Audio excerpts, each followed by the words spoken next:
the Holy Quran, and Sunnah, the Prophet's holy deeds.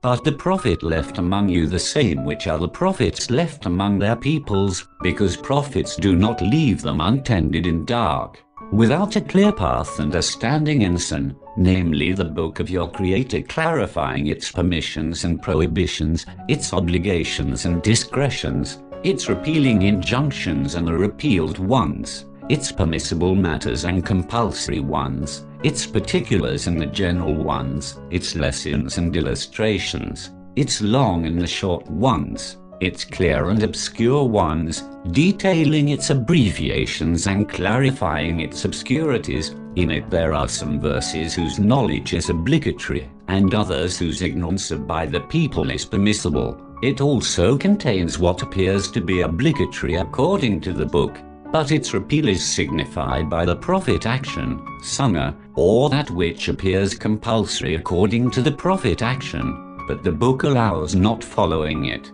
or there are others which are obligatory in a given time, but not so after that time. Its prohibitions also differ. Some are major, regarding which there exists the threat of fire, the hell, and others are minor, for which there are prospects of forgiveness. There are also those of which a small portion is also acceptable to God, but they are capable of being expanded.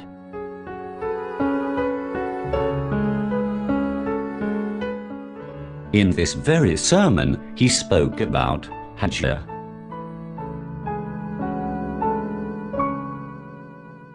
God has made obligatory upon you the pilgrimage, Hajj, to his sacred house, which is the turning point for the people who go to it as beasts or pigeons go towards spring water.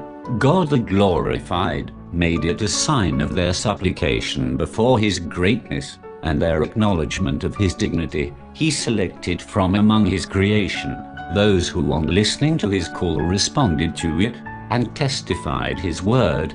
They stood in the position of his prophets and resembled his angels who surround the divine throne, maintain all the benefits of performing his worship and hastening towards his promised forgiveness.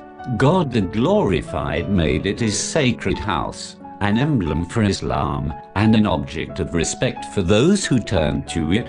He made obligatory its pilgrimage and laid down its claim, for which he held you responsible to discharge it. Thus God the glorified said, "And for God, it is incumbent upon mankind, the pilgrimage to the house, for those who can afford to journey thither, and whoever denieth this, verily, God is self-sufficiently independent of the worlds."